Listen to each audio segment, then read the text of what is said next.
So, if you're an American and you've been living through this week, you probably are in sore need of some good old-fashioned comfort food because everything's uncertain and everything's a little crazy. And what's more comforting than a stack of chocolate chip pancakes?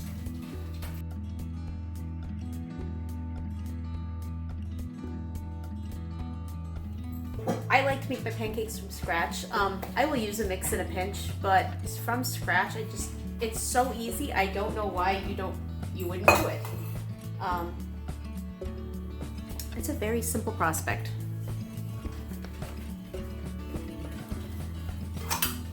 For simple homemade pancakes, you need to start with a cup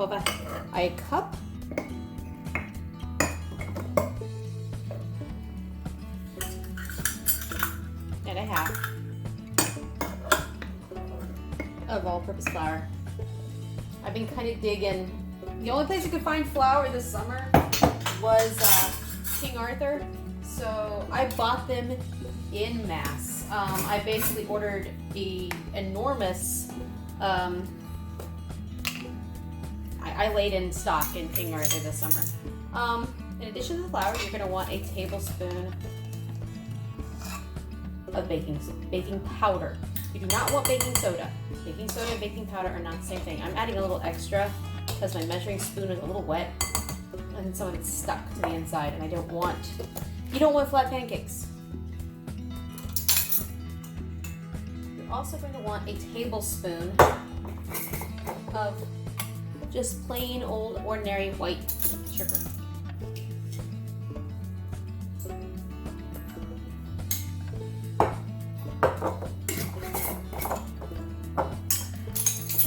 And like with cookies, you're just going to mix all the dry goods together. This is one of those times, pancakes are one of those times when sugar is a dry good.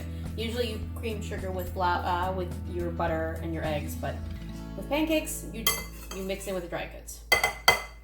I'm using my Danish dough whisk, which is amazing for pancakes because it doesn't stick to little whiskey bits.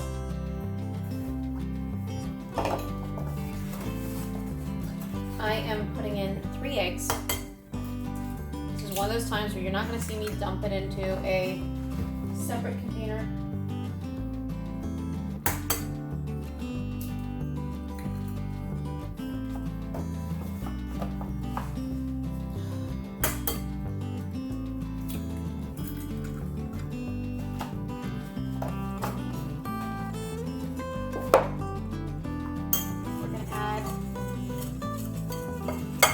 Tablespoons of melted butter.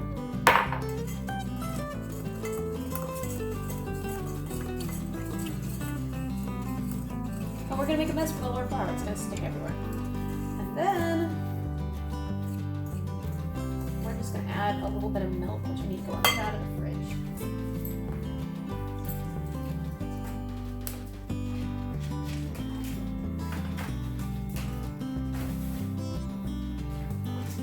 Milk, I just kind of like to add a little bit slowly, just so I can get it to the right texture. I started with a cup, and we're just going to keep mixing until we get a dough as opposed to like a bread dough. We want a batter. You're looking for a batter.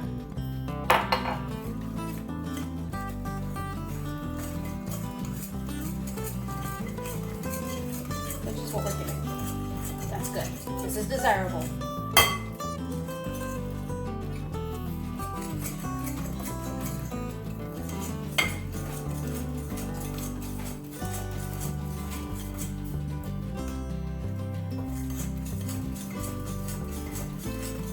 Probably want a little more milk because it is still really thick.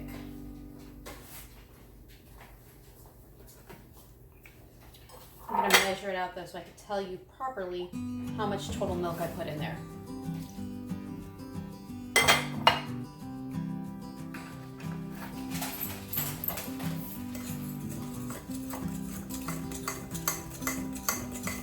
That's pretty good.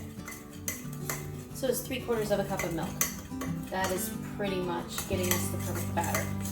So 1.5 cups of flour, 1 tablespoon of baking powder, 1 tablespoon of sugar, and 2 to 3 eggs, depending on the size of your eggs. And 3 tablespoons of butter. And 3/4 of a cup of milk. Then, most important ingredient, half a bag of chocolate chips. And just kind of mix those in there.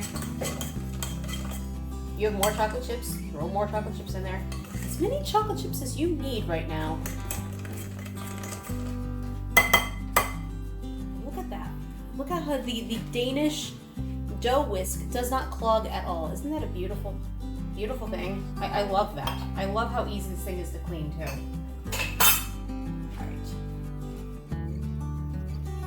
I'll meet you over at the stove.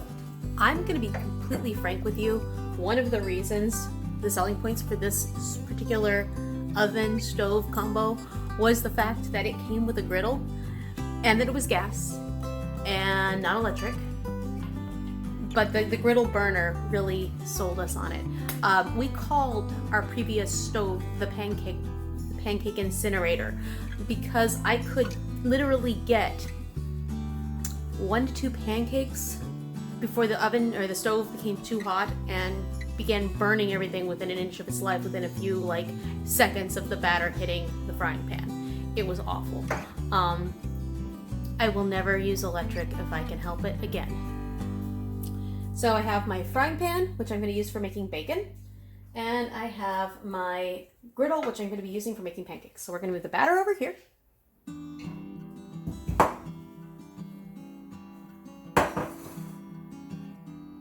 And we are going to grab my, I love this. It's a bacon press. It literally has a little piggy on it. I use it for making bacon and for burgers because it prevents the burgers from that. You know, burgers when you fry them and they kind of get poofy.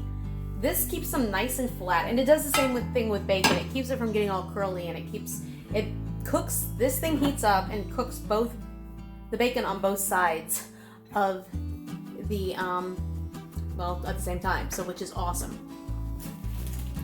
So I'm gonna get the bacon started before I work on the pancakes.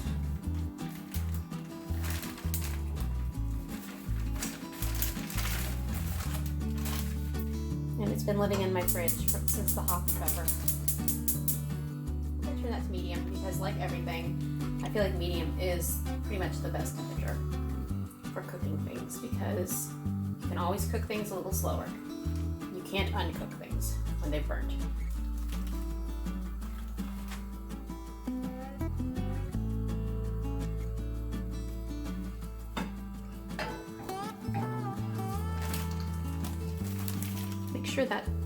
Make sure that bag is nice and away from the burner because this summer I was making baked ziti and I accidentally caught a bag of pasta on fire. I'm not sure how exactly it happened, but it was not fun.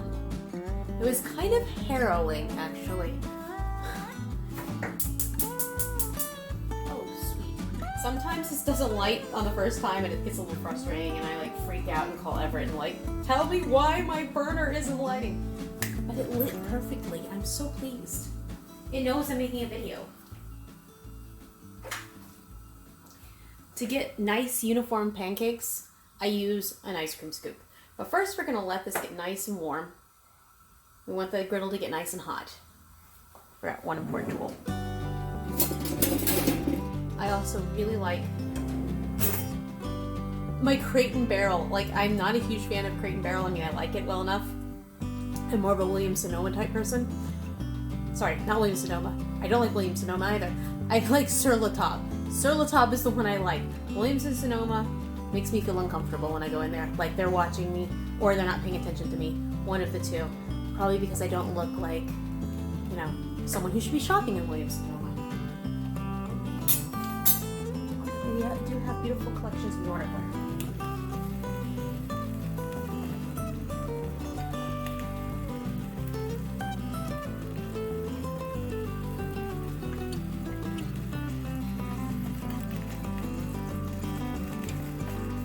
I love how puffy the batter has already gotten. It's nice and fluffy, which is one of the reasons I really like homemade pancakes versus batter pancake or box pancakes.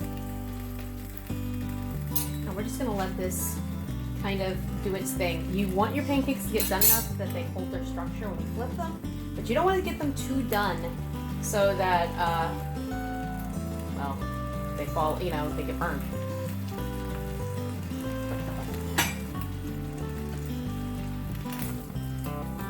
See, look, it just kind of perfectly keeps bacon nice and flat, so it doesn't do that awesome curly thing that bacon does. It's all about the surface area. The more surface area to bacon, the more you can heat it.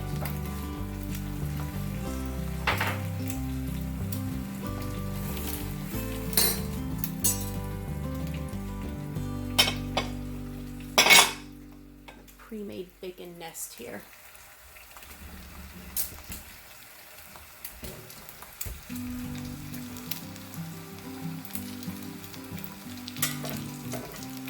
Those are not anywhere near done. Oh, wait.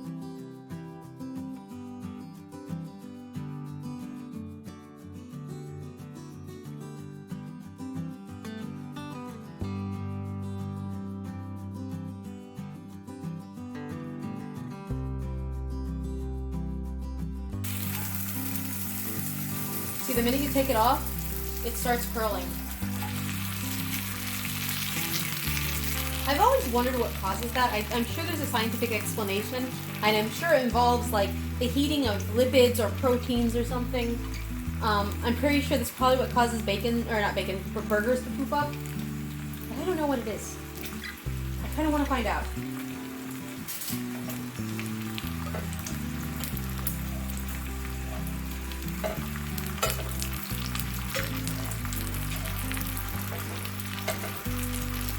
I did not wait long enough, but the bacon and the pancakes will turn out just fine.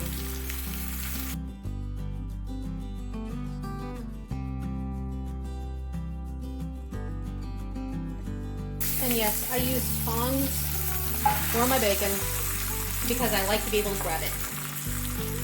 One of the other great things about the bacon press is it keeps the splatter down.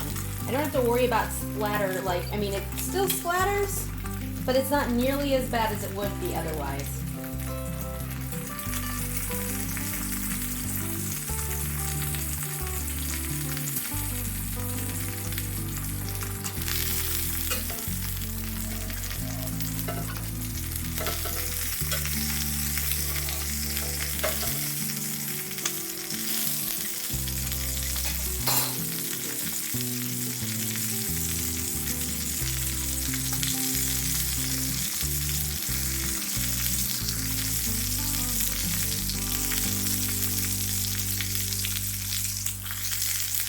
Sometime I'll have to teach you guys how to make my grandma's biscuits and gravy, which kind of is morphed into my grandpa's biscuits and gravy. My great grandmother, the one that makes made the chocolate chip zucchini bread, used to make. She would make bacon gravy as opposed to sausage gravy, which is really, it's one of my favorite breakfast foods. I am not gonna lie, biscuits and gravy is like the best thing ever, and in my opinion, I would eat that more than pancakes any day of the week. It's a little time consuming. Anyway, Grandma used to make the biscuits and gravy when we go to her house. My grandpa learned how to make biscuits and gravy from his mom, and now he's the one that whenever I go visit him, like, that's one of the things he always makes me because it's like my favorite breakfast food. Like, even when I went through this brief period of vegetarianism, my grandpa, like, I went to my grandpa's house, he made me biscuits and gravy, and I was like, I have to eat this. I can't say no. It was as much the fact that it was my favorite breakfast food as it was that my grandpa made it for me. And I've always said that, like, when you're trying to impress someone, you make them dinner, but if you really want to show someone you love them, you make them breakfast. Because breakfast is the most important meal of the day. It just is. It's vital. And breakfast is love. Breakfast is like tacos in that regard. It's love. Breakfast tacos is like super love.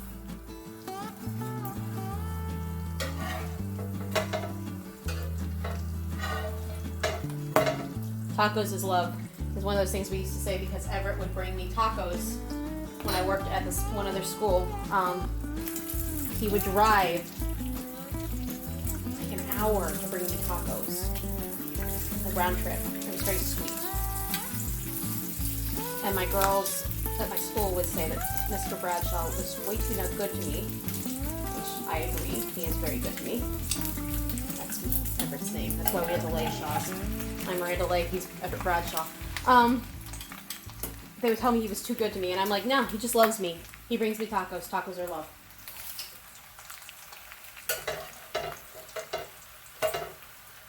Look how pretty and golden those pancakes are. They look really good. In fact, I think they may almost be done.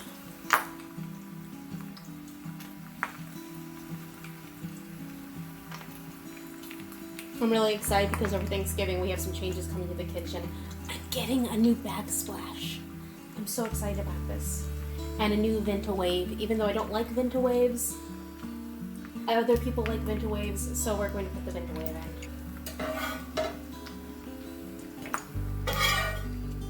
Those look pretty good. They're pretty golden brown.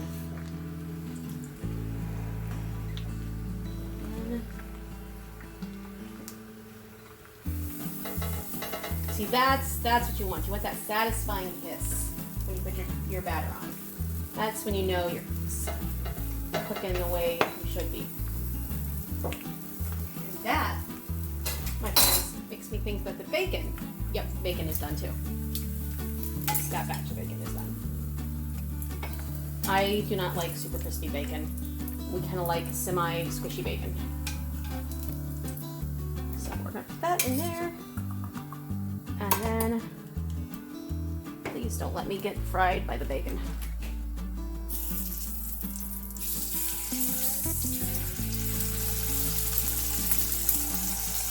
Probably going to do the rest of this one piece at a time.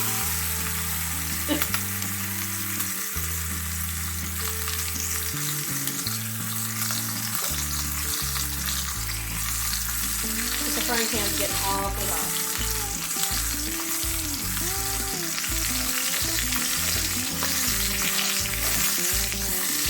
And now the griddle is getting that perfect temperature where you don't even have to wait. It's perfect.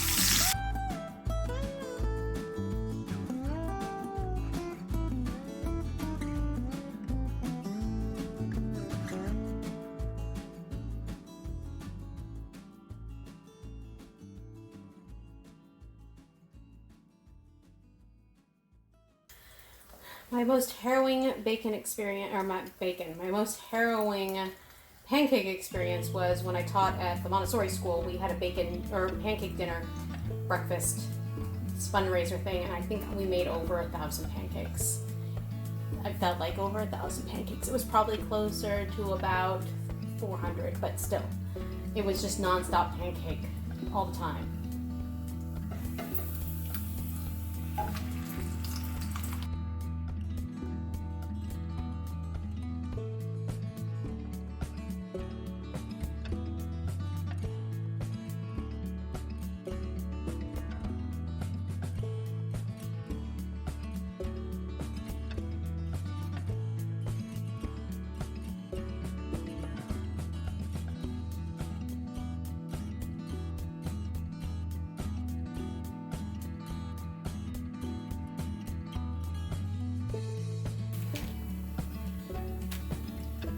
This is when I wish I had more hands.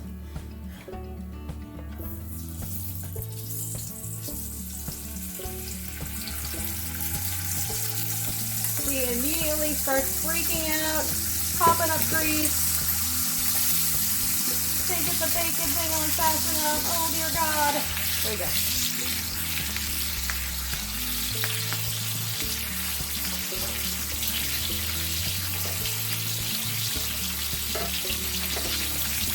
I'm going to turn that down a lot lower because it's going a little nutty. We're getting the bacon grease tidal wave over here.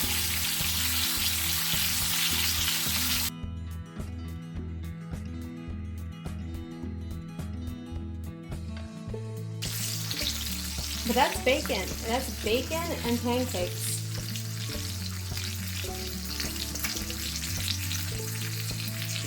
we're gonna finish up the last of those, and we're gonna plate this up, and we're gonna get the husband, and we're gonna have bacon and pancakes for dinner. So there's the finished product. Bacon and pancakes. It's a really funny reason why we ended up having this for dinner tonight. I had intended to make something else entirely, but I got home from work, and one of the weirdest things about my classroom is it always smells like maple syrup. I don't know why, but apparently I came home tonight and I smelled like maple syrup, and the first things out of Everett's mouth after he hugged me when I got home was, "You smell like pancakes. Can we have pancakes for dinner?" So that's how we ended up with pancakes for dinner. If you liked my pancake recipe, click and subscribe, and there'll be more how-tos and recipes to come. You guys have a good evening. Take care of yourselves. Eat lots of pancakes, and don't stress too much.